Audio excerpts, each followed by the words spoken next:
Juste avant de démarrer cette vidéo, je veux juste vous faire part de quelque chose. J'ai publié une vidéo sur Instagram qui est en fait ma participation au concours de Warner Bros France pour la sortie des Animaux Fantastiques 3. Je voulais vous dire ça parce que ça me ferait plaisir que vous alliez voir et puis que vous likiez, que vous partagez. Ça pourrait peut-être augmenter mes chances de gagner le premier prix qui est juste incroyable. Voilà, je vous mets le lien du post en description si vous voulez aller voir ça et donner un peu de force parce que ça fait plaisir.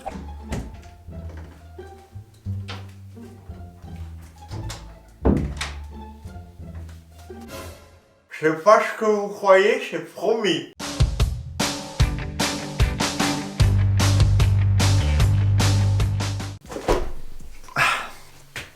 Eh bien bonjour à tous, c'est Arlex, j'espère que vous allez bien. Je suis trop content de vous retrouver aujourd'hui dans cette nouvelle vidéo où, comme vous l'avez vu dans le titre, je vais vous présenter mes derniers achats compulsifs finalement. J'arrête pas d'acheter sur Vinted, j'ai redécouvert cette application, je passe ma vie dessus. Donc j'ai tout un florilège d'articles, majoritairement des livres, vous allez voir, que je vais vous présenter dans cette vidéo. Écoutez, on va diviser ça en deux parties principales, les livres, comme je vous ai dit, j'ai une passion livre ces derniers temps. Donc j'ai acheté plein de choses en fait, plein de livres. Et ensuite je ferai une partie objets parce que j'ai reçu deux petits objets que je vais vous présenter dans cette vidéo. Pour les livres, on va commencer, je sais pas dans quel ordre en fait. On va faire ça un peu au pif. Le premier que j'ai trouvé, c'est une édition des Animaux Fantastiques qui commence à dater un petit peu. En fait j'ai la toute première édition du Quidditch à travers les âges. Donc pour ceux qui veulent un petit reminder, il s'agit de cette édition là. Il me fait pas le focus ce Et pourquoi tu veux pas? Mais allô?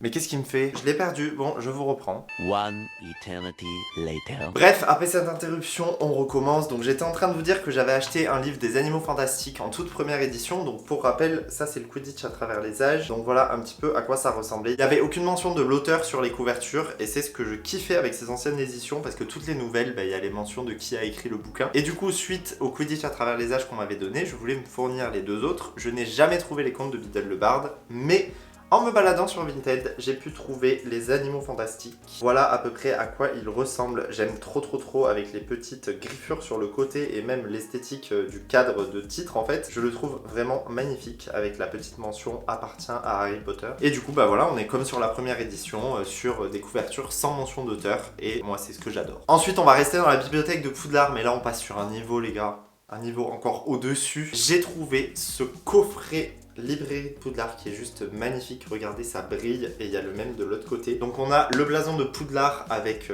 les 4 maisons qui sont un peu stylisées, je sais pas si vous allez voir. En gros les animaux de chaque maison quittent le blason, enfin on a l'impression qu'ils quittent le blason et du coup en dessous on a marqué Hogwarts Librairie pour dire qu'il s'agit des 3 livres de la bibliothèque de Poudlard. À l'intérieur de ce coffret on a les 3 livres et je vais vous montrer chacune des éditions parce qu'elles sont juste magnifiques. Alors ils ont tous des couvertures en dur et ça j'aime trop parce que les couvertures souples, je trouve que ça s'abîme super rapidement. Le premier, nous avons Fantastic Beasts and Where to Find Them. Donc vous pouvez le voir, on a toujours la couverture qui est dorée et qui se reflète. Au centre, le logo de Poudlard appartient à la bibliothèque de Poudlard, Newt Scamander du coup, donc Norbert Dragono qui a écrit ce livre. Et au dos, vous avez la description, comic relief et bien évidemment la signature de Albus Dumbledore. Alors c'est des éditions anglaises, mais je les trouvais tellement magnifiques que je ne pouvais pas passer à côté. Ensuite, juste ici, c'est exactement le même principe, le Quidditch à travers les âges, toujours en doré, le vif d'or, la bibliothèque de Poudlard et la mention de l'auteur, Kenilworthy Wisp. J'ai écorché ton prénom monsieur, j'en suis désolé. Pour finir, bien évidemment, les contes de Biddle le Bard, toujours avec cette écriture dorée dessus là que j'adore. On a la petite souche d'arbre qu'on a sur à peu près toutes les éditions, bibliothèque de Poudlard, et du coup en bas on n'a pas d'auteur, on a juste marqué avec les notes additionnelles du professeur Albus Dumbledore. Voilà pour ces 3 livres, je les trouve absolument magnifiques quoi, c'est les seules éditions que j'ai trouvées avec le doré sur les titres et surtout qui avait le coffret avec le logo de Poudlard et librairie. Et du coup je vous ai pas montré mais on a aussi la tranche qui est dorée avec le logo de Poudlard, merci pour la mise au point, et le nom de tous les livres. Et voilà ce que ça donne au niveau des tranches. On a les noms des livres, les petits logos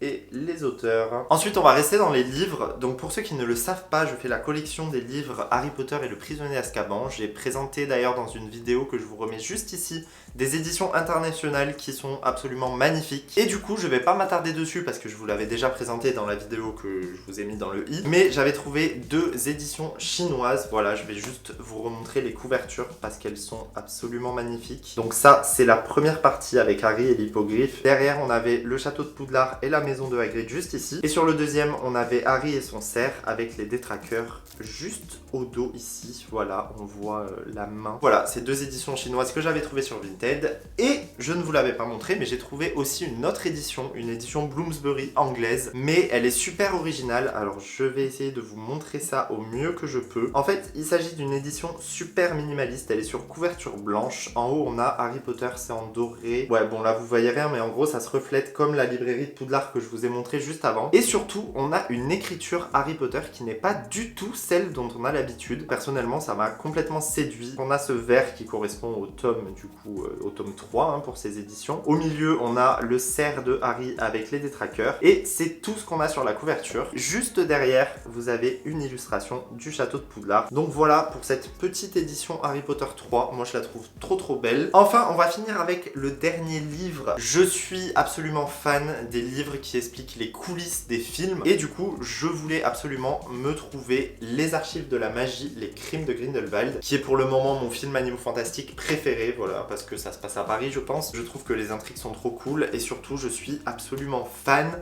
des props qui ont été faits pour ces films. Donc voilà, je me suis fourni les archives de la magie, les crimes de Grindelwald. Et en fait, il a appartenu du coup à quelqu'un avant moi. Les paper props ont été sortis et utilisés. Du coup voilà, je me retrouve avec des paper props volants, même s'ils sont très beaux, il n'y a pas de souci là-dessus. Mais du coup, ils sont plus attachés au livre. Donc et ben voilà, ça se balade un petit peu partout. Vous avez la carte postale de Paris ici. Là où moi, je ne les aurais pas détachés parce que c'est de la collection. Mais écoutez, c'est pas grave, on a quand même des paper props. Regardez-moi cette carte postale, je la trouve magnifique. Et surtout, le livre en lui-même est en super bon état. Il n'y a pas de pages déchirées, de problèmes sur la couverture. Il est juste en parfait état. Je suis très contente d'avoir réussi à le trouver, sachant qu'il est quasiment plus trouvable ou très cher. Et j'ai hâte d'avoir celle des secrets de Dumbledore. Les 2 objets de collection du coup. Alors, je les ai commandés il n'y a pas très longtemps, mais je suis tellement content de les avoir. Le premier objet, il s'agit de la cravate Ciné Réplica de la maison Serre d'Aigle. Alors là, vous allez me dire, mais Alex, t'es bête ou quoi? Tu l'as juste derrière. Sauf que ça, c'est une cravate de Wish. Je l'avais acheté pour mon premier bal des sorciers, donc en 2017 ou 2018, je sais plus. Elle venait avec une robe de sorcier Serre d'Aigle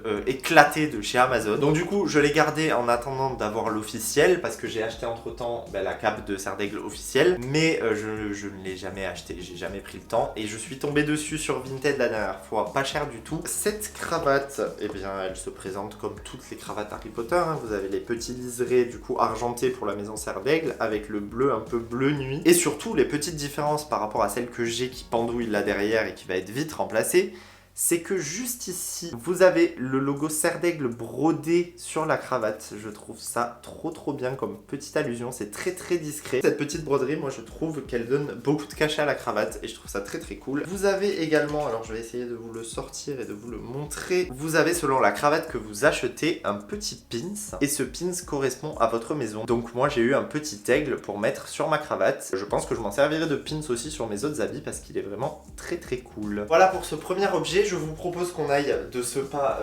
virer celle-ci en fait, qui ne sert plus à rien. D'ailleurs, je vais vous les comparer. Comme vous voyez, celle de Amazon est beaucoup plus bleu ciel. Enfin, c'est pas vraiment un bleu ciel, mais c'est un bleu plus clair, quoi. Et du coup, la Ciné Efficace, elle est assortie au bleu qu'on a sur les capes de sorcier Ciné Efficace. On va finir cette vidéo sur le dernier objet. Je m'attendais pas forcément à le trouver et à l'acheter. C'est pas forcément un objet que je voulais de fou. Il s'agit d'une baguette des Animaux Fantastiques. Alors, vous le savez si vous êtes un fin connaisseur. Les baguettes des Animaux Fantastiques n'ont plus la mention Animaux Fantastiques dessus. Par exemple, à titre de comparaison, ça c'est la baguette de Dumbledore des Animaux Fantastiques 2 que j'ai acheté récemment. Et comme vous le voyez, il n'y a plus les écritures. Donc c'est une preuve que c'est une vieille baguette. Elle est sortie celle-là, elle a été éditée en 2017. Et du coup, comme vous pouvez le voir juste ici, il s'agit de la baguette de Percival Graves dans Les Animaux Fantastiques 1. Voici la baguette de Percival Graves. Voilà, elle est très simple mais très belle. On a cette petite partie grise là qui sert